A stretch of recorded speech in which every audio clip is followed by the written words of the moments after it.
Hi guys, welcome back. So in my summer tour video, I did kind of say I'd hang off on this video, who should tour for England in Australia, but I thought about it a lot and I'm pretty much ready to go, so I thought I might as well get it out there now and let me know what you think about it. Now my first list here is who I think should not tour, and there's quite a few different reasons why I think people shouldn't tour.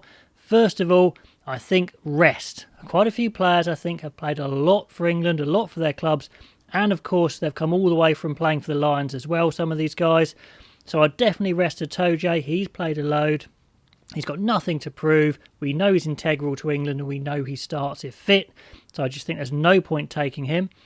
Sinclair, his form's been a bit indifferent. He's had niggles. I think his back's been a bit of a problem. I think if he just had a summer off, proper pre-season, I think that would really help him to rest. I think flogging him in Australia really wouldn't help. If Luke Cowan-Dickie comes back from injury, again, I wouldn't rush him back. Need to get him right. He's a key player for England. He probably hasn't got another World Cup in him. He's kind of getting towards that 30 years old, so I think you rest him. If Tom Curry comes back from his injury, same thing applies. Also, he played for the Lions, of course, as did Cowan-Dickie. If Manu Tuilagi gets through the end of this season and is fit, I would celebrate that and leave him alone for a bit. Leave him alone for the summer to rest up, to rehab, to do all the things he needs to do, and then maybe get him involved towards the World Cup. We know he's got a great impact, but let's just leave him alone until it's nearer the time. Definitely don't take him on a summer tour.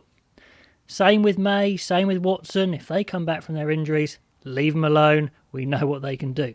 Another category I've got is the players who I think just probably aren't quite good enough, who we should probably let go if you like. Ben Youngs, time's caught up with him. He's slowed down. It's not his fault he gets picked, but he's not quite at the level we need for England at the moment. Yules and Ezekwe, hard-working second rows. Are they world-class? I'm not so sure, so I wouldn't take them. Same with Daly, just hasn't quite impressed me enough. And also Noel, as much as I love Noel, I'm not sure he's quite up to that world-class level at the moment, so I wouldn't take those guys.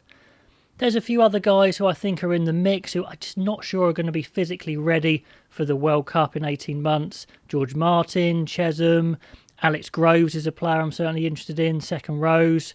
A few players I think could be bolters who probably aren't ready but may be worth a look at just in case they could have a run for the World Cup. First of all, we've got young Cassius Cleves. He's been an internet sensation for a number of years for his school days. Now he's breaking into the Harlequin senior team finally. I say finally, it's just because we've known about him for a while. He's not old, of course, and he has got absolute wheels. He's very powerful. I'm not sure what his all-round game's like. Let me know if you watch him play a lot, but he's definitely someone to watch. Sticking with Harlequins, Lennox Enianwu is definitely one to watch out for. He's a big 12, and we know England are very short of those. 21 years old. It's been hard for him to break into that Harlequins first team because there's so many good centres there, but he's definitely one to watch and maybe one to bring along just to have a look at.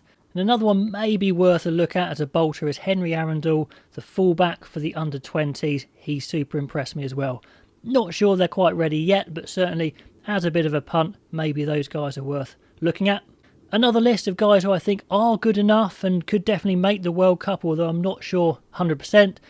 Jack Van Poortvliet, the scrum half from Leicester. Joe Simmons, Sam's brother, who's been kicking around a long time now for Exeter. Is he good enough to play international 10? I think he probably is, but you just don't know until you play him. He's got a good all-round game, very solid and quick. He could be a guy to go potentially and take the second 10 role. Centres, well, Dan Kelly and Luke Northmore are two guys I think we definitely need to take a good look at. We need centres, as we know. Christian Scotland Williamson, returned from the NFL, tried to break through there, hasn't quite worked, but he's still in his athletic prime, 28 years old, 6'8", 124 kilos thereabouts, and he knows how to play rugby union. He's not a convert. He went from rugby union to have a go in the NFL and he's come back. And this guy is a bit of a freak, and you need that in the second row. Plus, he's got that offload from anywhere, which not many players have. He reminds me a bit of Nakarawa, the Fijian second row, but I think he's definitely one to keep an eye on. Jack Willis looks to be getting back to fitness after his big knee surgery. Ben Earl still playing well for Saracens. Alfie Barbary, we've talked about a lot. And Ted Hill of Worcester, a big 6, someone to look out for too. So all of those guys I think are definitely in contention. Now, last time out when Eddie Jones took his England side to Australia, he took 32 players, so that's the basis I'm going to go for here. So here we go. Loose head prop, I'd go Marler, Genge and Rod. I think that's definitely the way to go. I'd like to see a bit more of Rod. Hookers, if we're resting Cowan Dickey, I think we go George, Blamire and Dolly. Not sure about Dolly, if he's quite got that world class in him. Let's see. I want to see a lot more of Blamire, and I want to see him allowed to make mistakes. So I think physically he's definitely got something. Tight head props, we need to see how Stewart, Williams and Hayes go.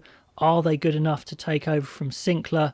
In the second row, I'd go Johnny Hill, Launchbury, Laws, who could obviously slot into 6 as well. And I would take Christian Scotland Williamson, because I do think he has something very special physically, and not many players have it, and England are desperately searching for second rows like him. In the back row, I want to see Ted Hill given a go at 6, Alfie Barbary maybe 6 or 8, Jack Willis if he gets his fitness back, playing 7 along with Underhill as the other 7, and Don Brandt as your out-and-out 8. Maybe I take Sam Simmons as well, but I did say 32, so I had to cut someone, but maybe Sam Simmons does go if you're going 33. As far as scrum half's concerned, definitely for me, Randall and Quirk, very exciting. At fly half, I will take Owen Farrell. I do think he's got a lot to offer, particularly on the bench actually, covering 10 and centres, plus a little bit of leadership in there as well. So Smith and Farrell. I was tempted to take Joe Simmons, but I'm still taking Farrell. In the centres, I'll go for 4. Kelly and Northmore. Maybe give Northmore a go at 12. And then Slade and Marchant as your 13s. In the back 3, I think I take 6. I want to develop that area. Hassel Collins, Thokanasiga, Liner. Big, quick, scary wingers. The pace of Radwan. And then Stewart and Malins as your 2 15s. So that's the 32 I would take. If it was 33, I'd put Sam Simmons in there as well. Let me know who you would take on the tour and who you would rest and why. And I'll catch you next time.